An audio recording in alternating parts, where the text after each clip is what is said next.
Hello and welcome to our panel discussion, which is brought to you today in partnership with Jabra, Auscontact's titanium sponsor, where we'll be discussing how to take your customer experience to the next level.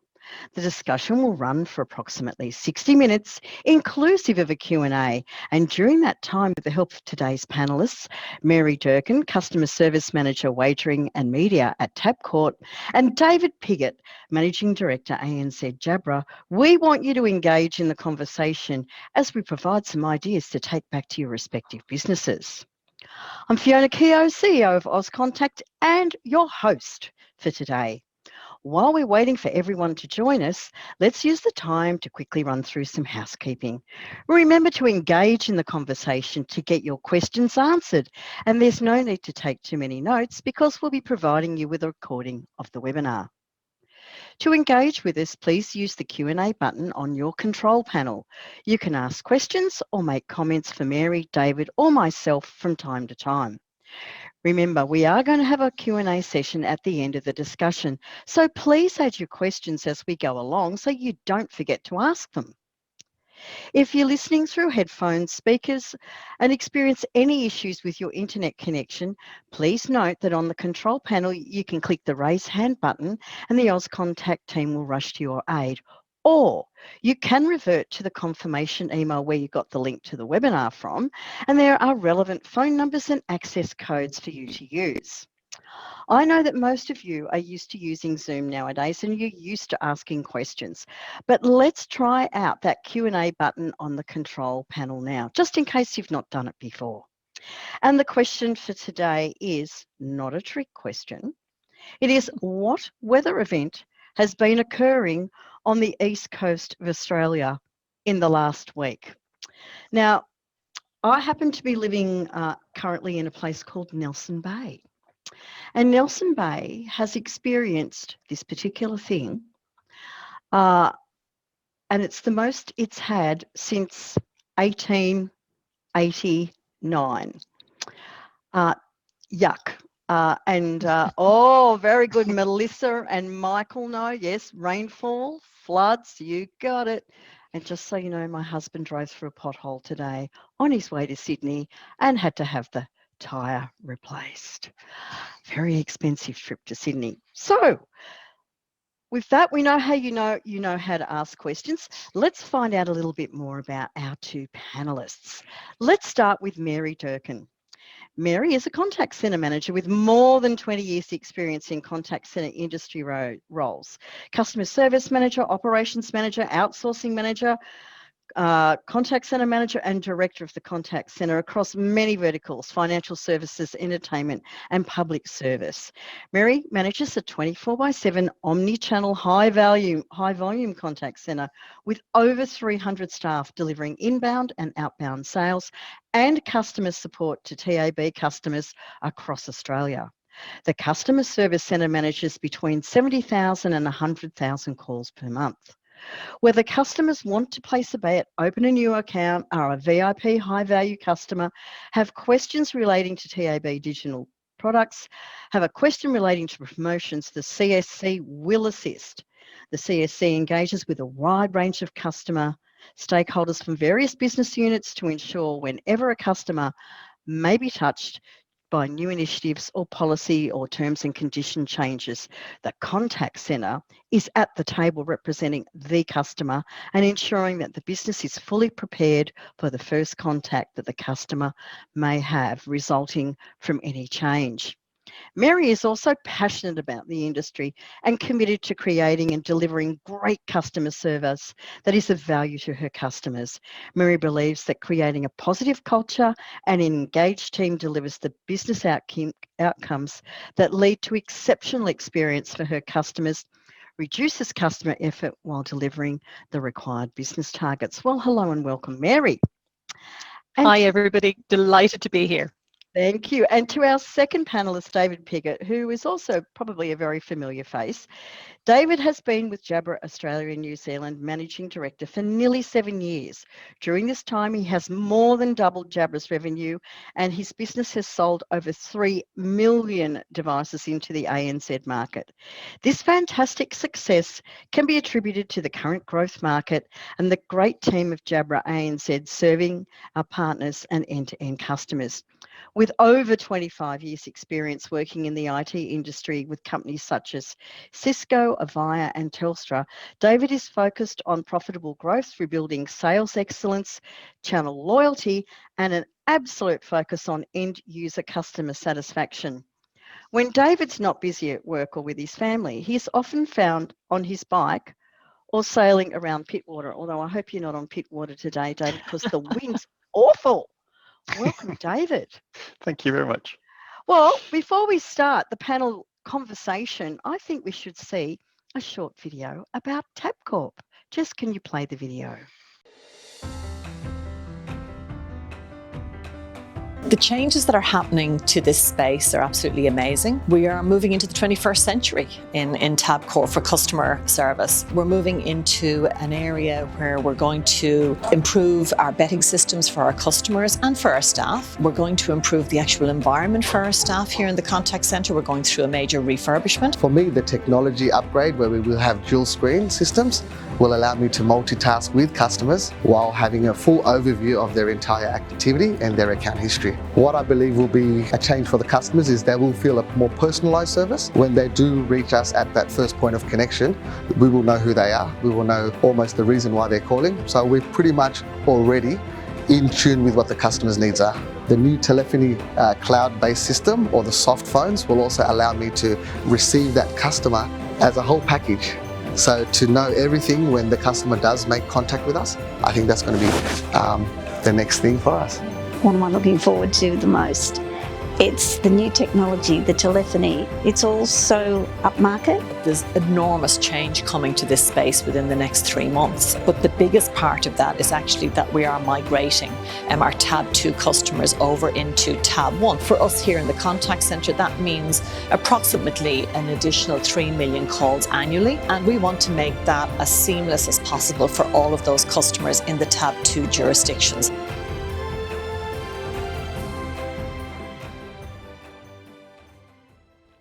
Wow, Mary, what a difference. I can remember being on site when you were talking about embarking on this journey.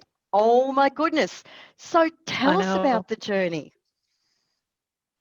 What a journey. It's been, I've been with Tabcorp now for 2.5 years, and all of that change kind of came about around 6 months after I moved into the role. It's been an amazing journey. As you can see, not just from the transformation of the physical space, which has been incredible.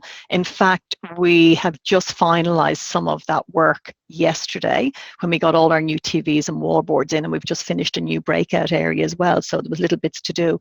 But it has been an absolutely amazing journey. But it's not just the transformation of the physical space. And while we were doing that, we were also doing a major project on the transformation of all our technology and our telephony. And so in a period of probably 8 months, we knocked down and rebuilt the contact center. We moved to Pure Cloud. We moved to a new betting system, a brand new betting system for the contact center, which was enormous change. And we implemented a new knowledge system, Live Pro, which we call WISE in the center. And I suppose for us, it's not about just the implementation of that. And we had a really great project team that worked with us through all of that and assisted us. But it's around the staff piece as well and the engagement and how do you bring your staff along on that change. Remembering that the staff here in Tabcorp had been asking for that change for quite a while, but sometimes asking for something and then getting it can be a very different experience, as we all know. So I think for me, it was really important that I ensured that our staff were very engaged in the process, that we consulted them, that even in the renovations, we had the plans and we put them out there and they got to decide on colours and furniture and just were feeling engaged. And then when the technology came along, it was about making sure they were confident. So it was the training aspect, and some of our staff have been here a long, long time. In fact, I have some staff that have been here 40 years, and are amazing in the work they do. But this change was huge for them. So it's been a very exciting journey. Probably the most exciting of my career, I think, to date. I've done a lot of change, but this one was pretty enormous. And you know that, Fiona. I've worked with you for many years in Auscontact, and this was a pretty big change. Oh, it was absolutely. So, Mary, you talked about all the sexy stuff, which was, the new workstations and all of that. But when we talk about the change, we talk about building people and process capability. Take me through some of the challenges before you even transition to the new technology. Well, really simply, I mean, as I said, all the bells and whistles, the staff were asking for that for a long time. But I very, very quickly identified that a large majority of our staff, they'd worked on those old systems for a long time. In fact, our betting staff had always worked on a keyboard. They didn't use a mouse, and it was data entry the way they worked on the old terminal. So I very quickly identified that the first piece of work we had to do before we even went to implementing all the new technology was we had to do a pre-piece of work. So I set up a training room before we did anything else, and I set it up purely with 2 screens and a mouse. And we did a whole piece of pre-work with our staff to actually train them on how to use 2 screens, how to use a mouse, how to use email. They hadn't used email. There was no need for it in the business. And it was really interesting because some of them came in with petrified looks on their faces, but they left after a day or two going, oh my God, this is amazing. We're loving it. And we didn't rush people either. And it was very important for me to ensure that some of the staff we had who had amazing skills and capabilities and knowledge of this business didn't feel like they were losing that. Sorry, I think my video is that didn't feel like they were losing that at all, and that we made sure that their confidence, and that we made sure that they understood that it didn't matter if it took them an extra day or an extra few days or even an extra week, we would get them across the line. And trust me, there have been some staff that even to this day, I go down and I talk to them and they go, oh my God, Mary, I'm doing this. And I go, you're doing it really well. So that was some of the challenges we had. Very interesting. Indeed. Look, Mary, you know the answer to this question, but we don't have an hour or two, just a couple of minutes. Mm-hmm. So what was involved in building a new contact centre? Oh my God. Well, as you saw from the video, literally, apart from knocking down the original one, we had to work out what we were going to do with all the staff and what does business continuity look like during a period of time like that. Luckily for me, we have quite a big site here in Granville, and I could move people into different spaces. But the logistics around it were quite incredible. And I remember that first day when the builders came in and we started knocking, it was like, oh my gosh, and we're now in 3 different spaces, and we still have to continue managing against our customers' expectations, but we did it, and the staff just were on board. I don't think there was anything we asked them to do that they said no to. They came along with this and they just worked with us. And of course, in the middle of all of this, we got COVID as well, which was just a whole other challenge that we had to deal with. It's been a really, really interesting period of time. I say, even for the building of the contact centre, I did have a great project team as well that worked alongside us, and I think that's really important. And there was a huge amount of communication to make sure we kept the business running as well during that whole period of time. I think it was seamless for our customers, to be honest with you. I don't think they ever would have even guessed what was going on behind the scenes. Yeah, because businesses, whilst you're going through this ginormous change, business as usual is absolutely critical. So how did you manage that? Well, again, as I said, it was just the organisation that we put into the pre-work before we actually started the knocking down and building process. And it was ensuring that our staff also understood what that meant for our customers. Our customers didn't need to know anything about this. And we made that clear to our staff that it should not in any way, you know what I always say, Fiona, it's like when you're onto an operator somewhere in whatever business, and they suddenly say to you, "Oh, my system's gone down," and I go, "I don't really care. Like, that's not my problem. I'm the customer." And it's kind of that reality. It's, you work around those things to make it a seamless interaction for the customer at all times. So our staff were fantastic. We did a lot of staff engagement as well, which I think is really important. And we continue to do that to this day. We do a lot of staff engagement here. And so the morale was very good during that period of time. So staff came to the party. They were really excited about this whole change as well. As I said, they'd been looking for it for a while, and finally they went, "Oh my gosh, it's happening. It's actually happening." So they were very engaged in the whole process. Yeah. Absolutely critical. So let's take a little bit of a different perspective and throw a question to David. So David, how did Jabra play a role in the infrastructure needed for the new centre? Thanks, Fiona. So Mary and I first met at the 2019 Auscontact National Conference. Yes. And I was on stage doing a presentation. I love presenting to the Auscontact National Conference because you always have really good chats afterwards. And then I presented a story that we have with a company called Moneypenny in the UK. And that was based on a Twilio system, but the whole story was about how the headset becomes this kind of IoT sensor within a contact center. And from that, we spoke about, we kind of had this vision, and it was a fascinating conversation with Mary, because what Mary really wanted to be able to do was stand up from the desk that she's sitting in and see the contact center and see it as a sea of color. And the sea of color represented a kind of a pulse of what was happening within the center. And the headset that we launched at the time, I love the fact, by the way, you say engage in the event, engage in this, engage in that, as you're doing the intro. It's like the script is better, because the product we were talking about was the Engage 50. And the Engage 50 integrates into the Genesis platform and literally allows triggers to be caused by events in the center. So if average handle time goes over a certain trigger, Genesis basically generates a binary code, which is a 1 or a 0, that says, have we exceeded a certain average handle time? And if so, turn the color of the headset a different color.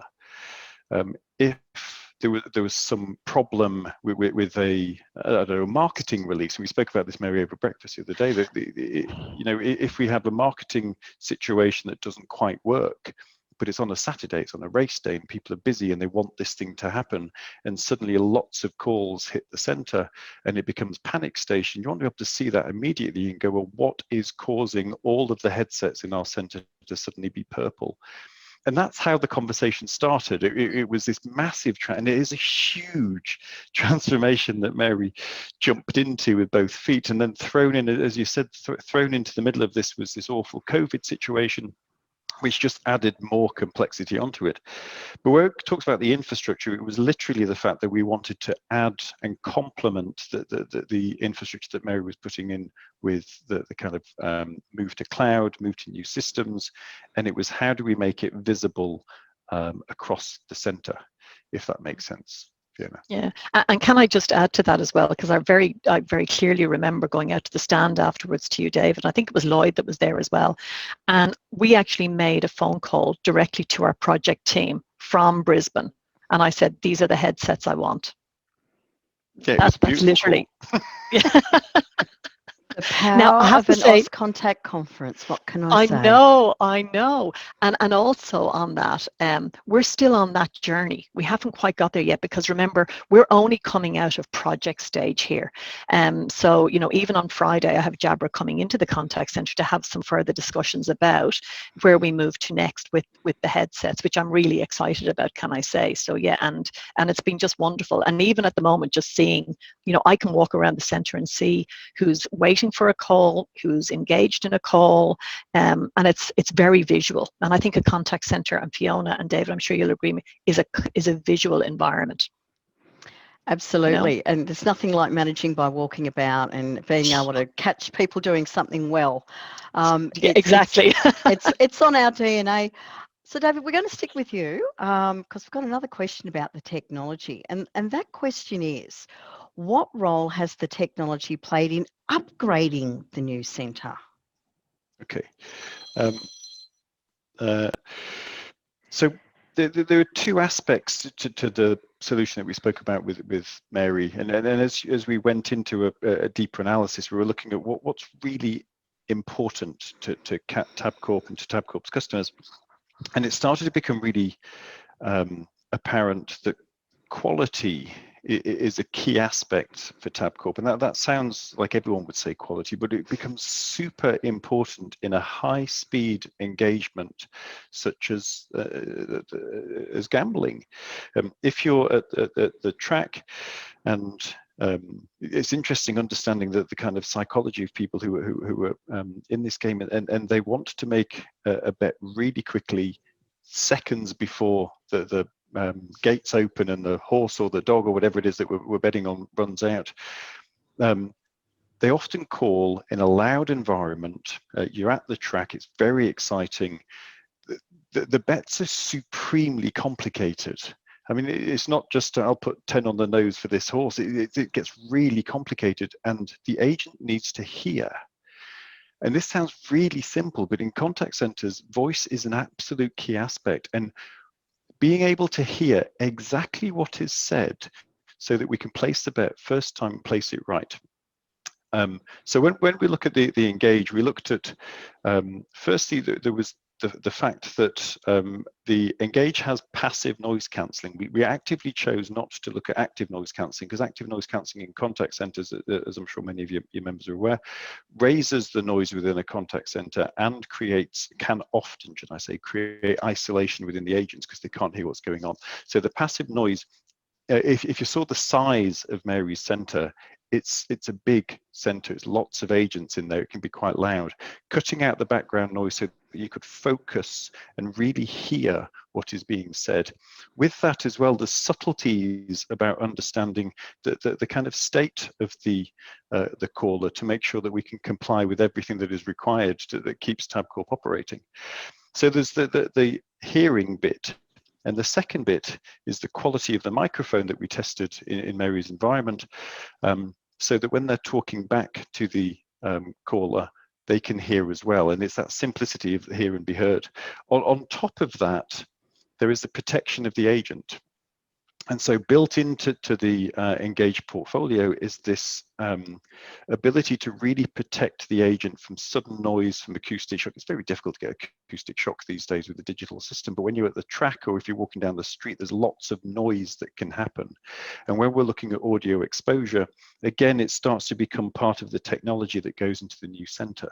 So if you kind of summarize it, it was the quality of the noise cancelling capability of the headset for both hearing and speaking, to hear the caller, to understand what they're trying to do, but also then to feed that into the call recording platform, because there's an awful lot of regulation required around the call recording, and making sure it is clear and crisp and understandable when it goes through saves an awful lot of time of listening to the call and trying to find the right spot. So I hope that's kind of answered your question about the role that we worked around. And it took quite a long time for us to understand all of the intricacies of Tabcorp, because it is quite a unique business and quite a unique requirement. Yeah, absolutely it is. Mary, I want to ask you about COVID. Of course we want to ask about COVID. So with the impact of COVID, obviously staffing and safety issues created a huge impact. How did you manage and cope with that? You know, I was just reflecting on this today, and it's just a year, more or less, since we entered this COVID world, I would say. And I think it hit us all very suddenly. And I think most businesses were scrambling to understand what it was going to mean for their business. As we know, work from home became a huge thing very, very suddenly. For us in the contact centre, you know, the first thing for me was that it was around the safety of my people. That was absolutely upmost in my mind. How am I going to keep my people safe? and how are we going to continue delivering the business during this period of time. I don't think we really fully understood the impact at the beginning, and I think when it hit me first was, luckily for us, I suppose going back a little bit, I very early on identified, before I think all the health regulations came out, before we were kind of at that moment, I felt there was something serious happening. And with the support of my general manager, who came to the party very quickly, I decided to split my the contact centre into 3 separate spaces.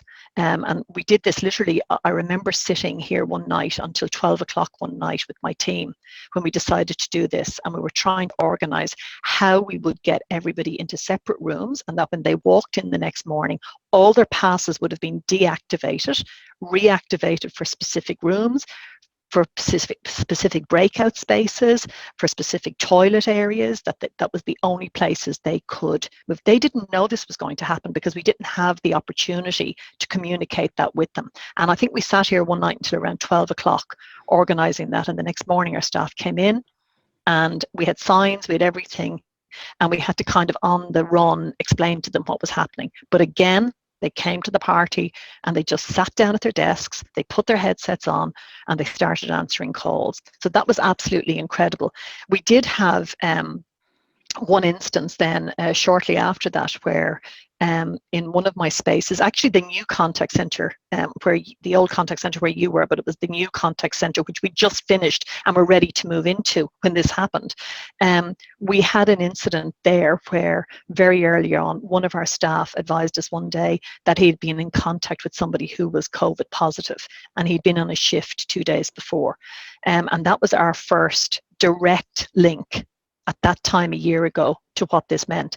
And I remember, based on New South Wales health regulations and based on advice from my OH&S team and my P&C team, I had to very quickly have a video call with the group in that room, because I couldn't go to it because I wasn't in that space, and advise them that all 52 of them were about to go home and self-isolate for 14 days. Now, this was very early on when people really didn't even understand self-isolating.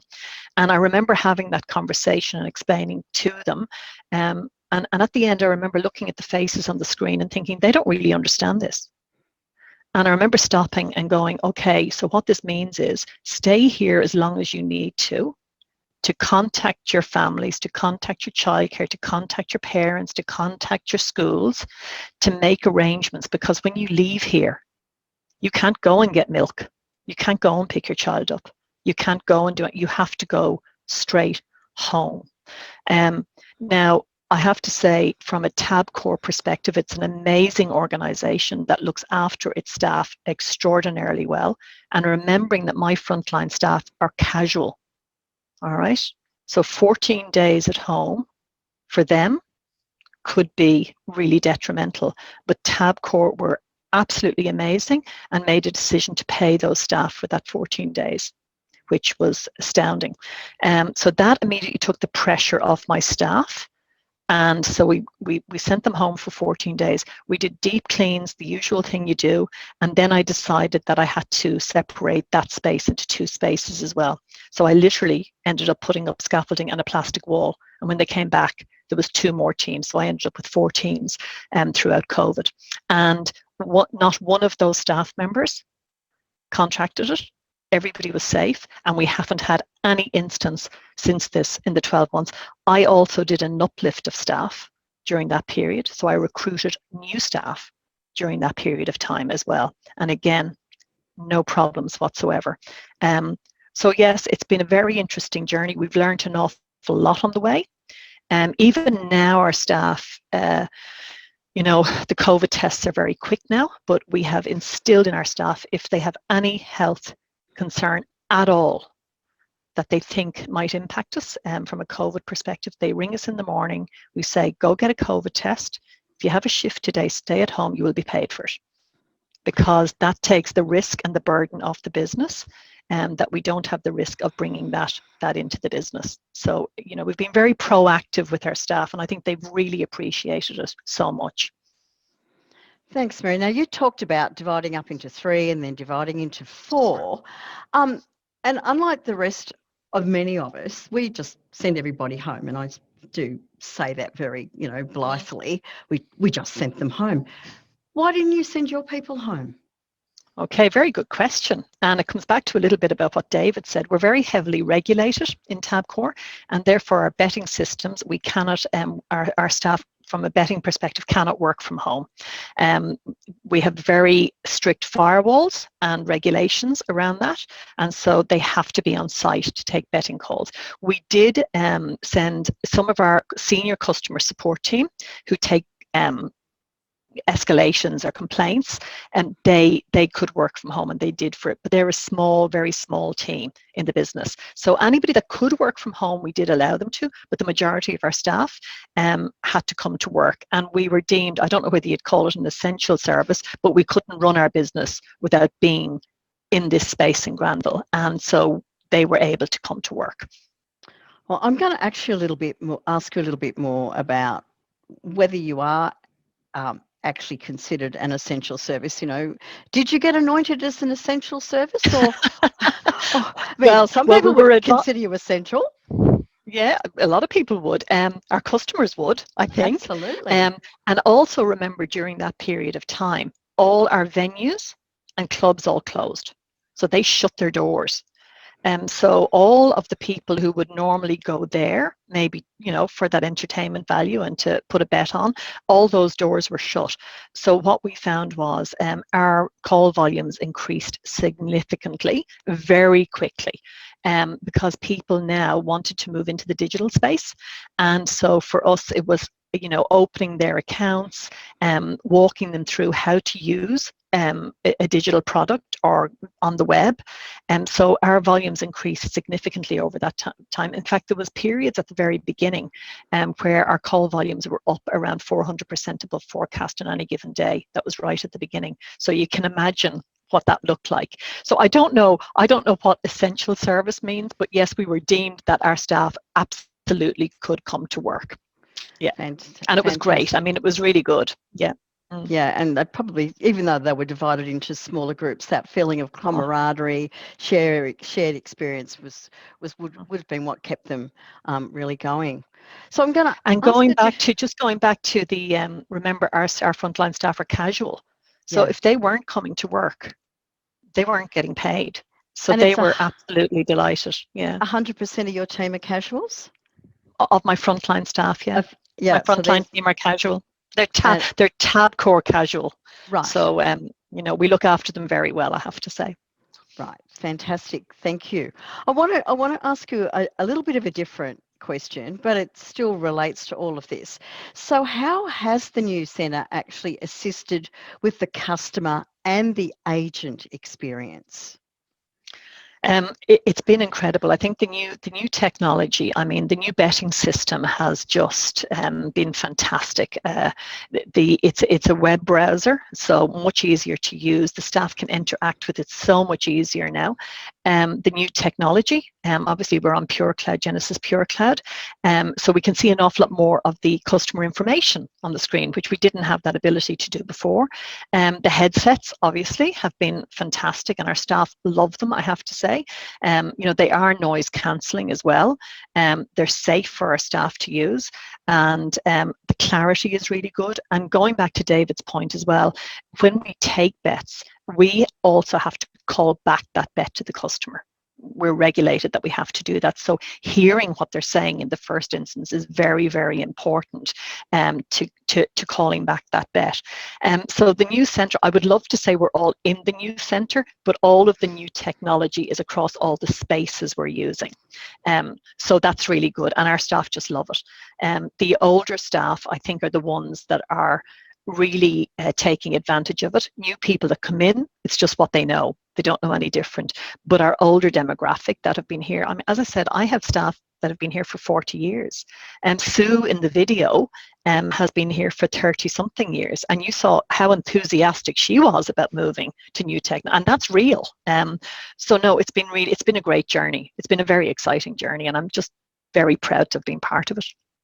Yeah. I think you're more than part of it. Mary. I think you drove it. I had a really good team behind me, I have to say. Between the project team and my team, I've had a really amazing team working with me. Absolutely no doubt about it. So we're going to ask David, how has Jabra assisted from an agent experience perspective with the new centre? Okay, before I answer it, can I just say that when I met with Mary and she was explaining the project that she was going through, you need to take an awful lot of credit for this, Mary, because the first thing that you mentioned is the fact that they didn't know how to use a mouse. And everyone was rushing, or a lot of the team had never used a mouse in this environment. They were very manual with it, they're entering your codes. And the change management process that you led was just wonderful. So I know you were kind of under-specking it there, but you really need to take a lot of credit because it's a huge project. We're just going back to your question, Fiona, about the agent experience. We must remember that in the contact center world, the agents are the most important part of our business. I mean, they are the one who is talking to the end customer, and they are a voice coming back into the business, and we need to look after them. And there's a lot of things, it's quite subtle what Jabra can do in this environment, working with an organization like Tapcorp. But one of the key things is stress levels, and making sure that as they're going through a transformation project, it's a massive transformation in the way that they're working. You said there's a 400% increase in call volumes, because at the same time, you were not only changing the systems inside, but you were digitalizing the entire go-to-market model. So that there's these new apps that people were using, and they're getting these calls. The agents didn't necessarily know all of the answers at the time. So there's a knowledge-based platform and everything. So the first one, and I've said it before, is just the ability to hear and be heard. And as Mary said, the noise cancelling capability in the device cuts out all of the background noise so that the caller can hear you explaining the change in the program that the customers are going through. But there's subtle things as well. Within the Engage platform, there's a product called Safe Tone. And this is all about protecting the agent. And two parts of Safe Tone. One is a speech level normalization, and that's a bit of a long phrase really, but what it does is it means that you don't have to keep changing the volume of the call. People are going to be calling in from home, they're going to be calling in from work, they're going to be calling in from a mobile, and the delivery of the call can change volumes constantly. The safe level normalization just means that the agent does not need to change the volume of the headset, it just comes through. So it makes it really less stressful. There's nothing worse than starting the call and it sounding too quiet and saying, sorry, could you repeat that? Again, we don't have time because a lot of things are very quick in this market, so keeping that constant. And then the other side is peak stop. And it's almost like a valve that's in the headset. So when a loud noise comes through, it stops it coming through to the agent. So when we're talking about the agent experience, the big thing that we've worked on is around this stress. So stress of new systems, stress of new products, stress of massive call volume, making it easy for the agent to hear and be heard, and then protecting the agent from the kind of natural environment of the work in which we do. If that answers your question a little bit, Fiona. Thanks, David. I'm gonna put you on the spot again. Oh, okay. Good. As is my want. Right. So, David, tell me, how important is voice for the VIP? What happens on that channel and how are they managed? Actually, Mary, I'm going to throw it back to you in a second. I knew you would. Hospital pass. Yeah, it's a beautiful hospital pass. And I don't know, Mary, if you're allowed to talk about it, but when we did meet, you spoke about this really quite beautiful story that was going to press. I think it was in the Telegraph or one of the big press. Oh, about our customer who rang. Yeah. Yeah. And this again comes down, we spoke about the legislations and the requirements that Tabcorp have to look after their customers in many ways, not just dealing with them, but looking after them and making sure that what they're doing is right for them. And Mary, would you mind telling, it's actually quite an emotional story that you told about a caller that called in and needed some help. Yeah, I can tell. We had a caller it was a few weeks ago now, a gentleman who has been a long-standing customer of the business, and he called us one evening, and he actually called us and asked us would we ring his granddaughter. And he gave us the number of the granddaughter, and we tried to ring the granddaughter. We thought there was something not quite right, couldn't get through to the granddaughter. But the operator thought, no, there's something not quite right here. And so they kept the customer on the line and realized that actually he was quite sick. And so we ended up calling an ambulance, and we waited on the line with the customer until the ambulance arrived. And so at that point, we obviously hung up. But the next morning, we received a message from his granddaughter, and she messages us to say, thank you so much. She said, you saved my pop's life last night. And I know that sounds a bit dramatic, right? But in fact, it turned out that he was 80, I think it was 83 years of age. And he was very, very sick, had an extremely high temperature, and actually ended up with septicemia. And so we probably did, in fact, help save his life by calling the ambulance. It turned out that we were in constant daily contact with the granddaughter after that, because we wanted to find out how this gentleman was. And in fact, one of my team managers ended up going to visit him after he came out of hospital, just to see. He wanted to meet them, and we wanted to meet him. But again, back to, and it's not about, it's really important that in those instances we have that clarity of conversation that we can hear, because he was quite difficult to hear on the phone, and he was quite sick. Now the funny side of that is, and I am going to say this, I'll probably get into trouble for it, but he had slight dementia, and the only numbers he could remember were Tab and his granddaughter's numbers. So in that instance, it was really good that actually, because his granddaughter was not available when he rang her. So there you go. So that was a really, really good outcome. And it's just so important having the clarity of call in those situations. Well, in any situation, but in those situations particularly. So it is, I got quite emotional. I got goosebumps, I have to say. I got goosebumps. I literally have goosebumps, and part of me is going, Mary, Hero Award nomination. No, brilliant. 2021 Auscontact Excellence Award. Done it. Get in there. That's the sort of story. That's good idea. So above and beyond. How to reward and recognise your people. What a great story, Fiona, between Jabra and your wonderful people. Love it. I'm in. Love it. I'm in. You're in. Right. I'm going to keep you to that, don't you? No, I will. Okay. So our formal questions have finished, but we do have some questions from our attendees, because they're really focusing in on, and Mary, these are a lot of questions for you, my girl. We're talking about taking CX to the next level, and that was an absolute palpable example of how to do that. But these are a little bit more technical questions. So Mary, you're the right woman for that. So Gerald has asked quite a number of questions. He would like to know whether you use a co-sharing browser to support customer experience. Well, that's a good one. Thank you for that, Fiona. I really appreciate that one. I'm co-sharing sure browser. Yeah. Can you say exactly what he means by that? So really, if you've got one of your customers that happens to be doing online betting and then rings and says, I have an issue, that you can co-browse with them at all? Not at the moment. No, not at the moment. But we're still working through our contact centre strategy. We're only in the early stages, all right? So getting all of this done first. So moving from there, we are moving. The strategy, part of the strategy is to move, maybe not to co-browsing, because again, from a regulatory perspective, we have to be very careful around that space in this business. So co-browsing, I'm not so sure might be on the table, but we are looking at moving to, say, for instance, live chat with our customers. So we're moving down into those other omni-channels, but that's kind of next phase for us. Right. Well, Gerald also wants to know, which is a question that I actually had on my list as well. Do you measure customer experience? Good question. And we did measure it. We've stopped, but we're starting again.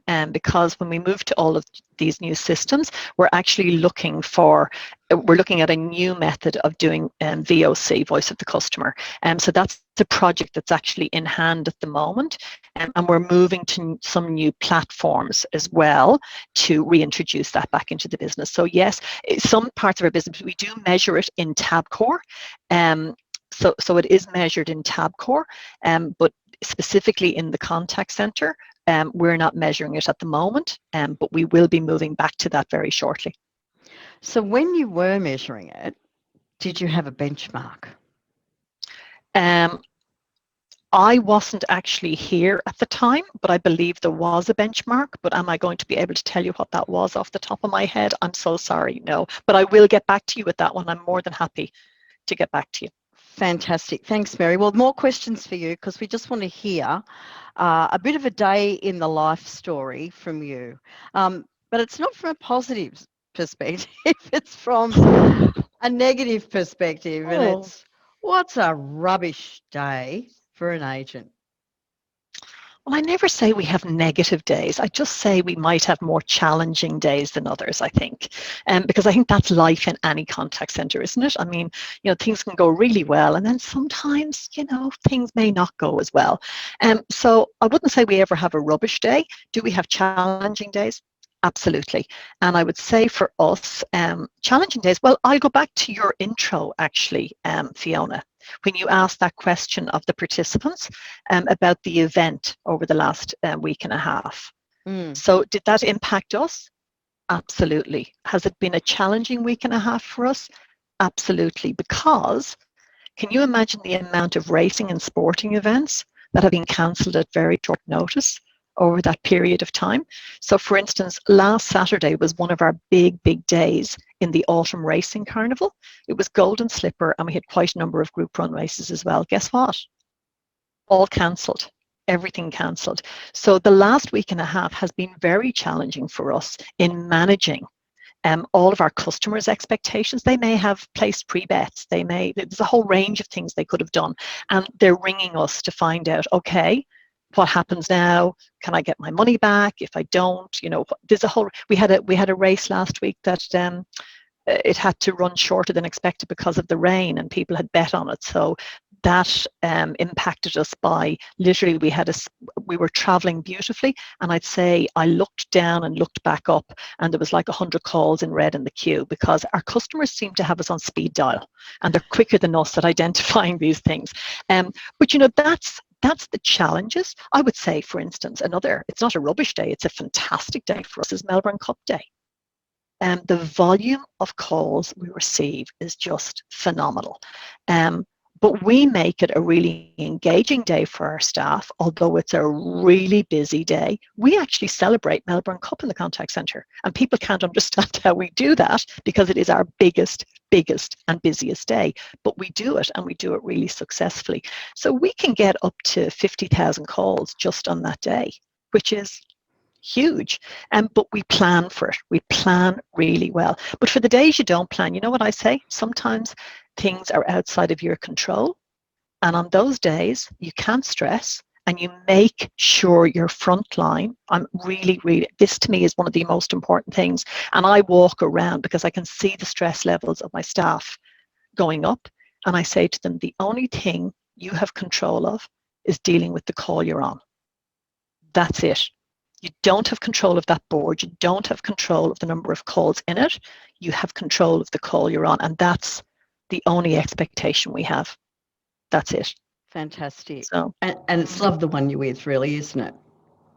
100%. 100%. Yeah. So, but So, rubbish days, we never have rubbish days, and I believe in fun as well. You know that, Fiona. I do that. I do know that, Mary. You are known for fun, but you are also known to be serious when necessary. Oh, absolutely. Absolutely.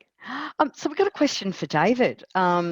And it's a question about safe tone and peak stop.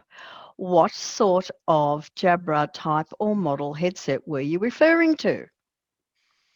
So the conversation we're having around here is specifically around the product that we've deployed within Tabcorp, and there's a variety of the Engage portfolio that we've deployed into Tabcorp, but Safe Tone is available on our entire call center fleet. So we have the Biz, which is a wired product, and we have the Engage, which is a digital product. So Safe Tone's available on all of our contact center portfolio. Fantastic. That makes it easy to make a decision. Or maybe it doesn't make it easy to make a decision, David. I don't know. Mary, we've got a question about your people. How many Yes. calls per day on average would a consultant answer, and what is the average handle time? Okay. Well, we have two very different queues. Well, we have a few queues, but the two main queues are our betting queue. That's a very high volume, quick queue. All right, so that's people who ring in and want to place a bet. So on that queue, the average handle time is around 80 seconds, between 60 and 80 seconds, but 80 seconds we're averaging at the moment. And it was 60 seconds, it's moved to 80 seconds. And there's a reason for that. The betting calls have become a little bit more complex. So it's around 80 seconds. And then we have our customer support queue.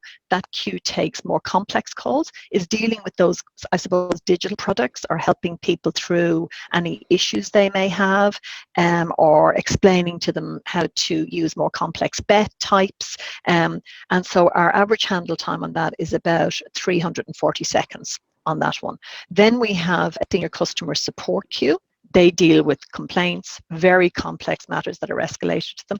And really, we don't really have an average handle time on that, because it's a very small team, and they're dealing with Salesforce queries as well as telephone queries. So they can range up to 400 to 500 seconds. And now we have we've just implemented in the last 6 weeks, just something else. We've implemented what we call our VIP queue. So again, this is a small team of agents that are dealing with our very important customers, our very, very high value and important customers to Tabcorp. And this is something, in fact, since I moved into the business, that was being talked about, and I was very excited about this. And we finally got to implement it 6 weeks ago. We're still in the early stages of that queue and understanding the outcomes. We haven't put a specific average handle time on that queue, because that is about CX. It's about the customer experience. It's about getting to know the customer, understanding what their needs are, and responding to those needs. So that queue, as I said, that team is, I think we've about 18 staff only in that team at the moment, and we're still working through what that's going to look like in the future. But we're very excited, and the feedback we have had from the customers and from our stakeholders in the business, the feedback they're getting, because in VIP, some of those customers have what they call account managers, and the feedback they've been getting from those customers has been phenomenal. So a bit of a win for us there, and we're really enjoying it. So I hope that answers that. It does. Thank you for that, and thank you for sharing the differences between each of the business units that you have, and the variance. And I would imagine that those different teams also enable you to have a career path within the centre as well. Yeah, and that's something that I think we're looking at more closely now, because again, remembering our staff are casual. Frontline staff are casual, but I don't think that should stop you from being able to develop your staff. And that's something I'm very keen about. So again, in the last 2 years, there's been lots of different opportunities. Everything goes out as an expression of interest, and everybody can apply for those expressions of interest. And I think that has been a change in the business as well. But it's something, I think you know that about me, Fiona, it's something that I am very, very passionate about, and always want to ensure that our staff clearly understand that they can actually progress within whatever role they're in. They can progress within that. And also, I think the wider Tabcorp has certainly seen the value of the capability and expertise that we have in the contact centre. And I think we're starting to work more closely with a lot of our stakeholders now, and looking at what those opportunities mean and how we can work with them on those. So there's some exciting things coming. Yeah. Absolutely. David, I've got an anonymous attendee with a question for you. Now, I was tempted not to ask the question because they're anonymous, but I think the question's worthy of being asked. All right, I'm nervous now. I know, Yeah. I know, and you should be. And the question is, how does Jabra's solutions differ from other companies that deliver similar solutions for contact centres? Now, you can talk about it, but you mustn't name names. I think that's probably fair and reasonable. Okay. Nice that you landed a really easy question right at the end.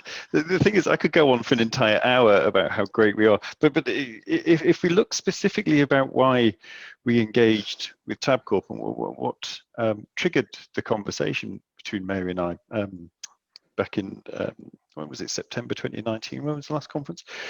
I'd say one of the key things that was important for Tabcorp was the digital experience. And yes, we can talk about how fantastic our microphones are and how fantastic our speakers are and how everything is built into this wonderful package. But the real differentiator for Tabcorp is around the digital experience. It starts with the fact that we have integration, deep integration into an awful lot of our technology partners, whether it's a Genesis, an Amazon Connect, I've said Amazon Connect, the partners. It is the open standard API that allows us to integrate into the platform. And it is the software development kit that is available for anybody. Anybody can. We actually have a company in New Zealand that, without our knowing, accessed the software development kit and built their own go-to-market product. So it's a digital experience. And what does that really mean? It's when we can start to look at the headset that both Mary and I are wearing as an Engage headset. And as I said earlier, it's an IoT sensor. The microphone, while I am talking, the microphone is also picking up everything else that is going on around the center. So it is picking up the background noise. Now, what's important about that is it allows us to map where there are background noise situations within the contact center. It can allow us to change the acoustics of the contact center. It can allow us to move loud members of the contact center, but it is taking that information from the headset and from this IoT sensor and making it available to the business. We then have things like audio exposure, which we've spoken about before, but building it into the reporting platform. Speech analytics, we have the ability to look at, do we have crosstalk? And one of the things that we do very well with our partners is if there's crosstalk, so you are talking over your caller, we're picking that up. And we can quite easily build a pop-up into the screen that just says, agent, you are over talking your caller. Change the way that you're interacting with this particular situation. So there's a lot of things that we do differently from the manufacturing of our product and from the capability of our product, but the real differentiator that was key for the Tabcorp conversation is that digital experience. And what's really exciting is that we're meeting again on Friday to further that. So I don't know if that answers the question. And as I said, I could go on forever about why we're much better than anybody else that they've used before. But I'd say that was the key. I think it does, without being a sales pitch, and I knew I could ask that question of you, David, because you would really talk about the facts and the features and benefits. So with that, we're unbelievably almost at time. I mean, boy, that hour just went so fast, didn't it? So I want to ask Mary if she has any final words of wisdom about taking her customer experience to the next level at Tabcorp that she'd like to leave us with. For me, the CX is really important, but CX, what is that? And I think our next part of the journey now that we're working on is with that customer support team, and we're just about to introduce a lot more delegations for them so that they're going to be able to deliver more first call for resolution to those customers. And I think for me that's the next part of this journey, is how do we deliver what the customer needs? I call it the one-stop shop. When they speak to that agent, how can we best deliver everything they need in that one conversation? And I know contact centers have talked about this for years, and I've always been a little bit skeptical because I don't think there's actually anything. I haven't always been a great believer in first call resolution as a whole. I think you can always do a certain amount, but when we talk first call resolution, I'm not sure.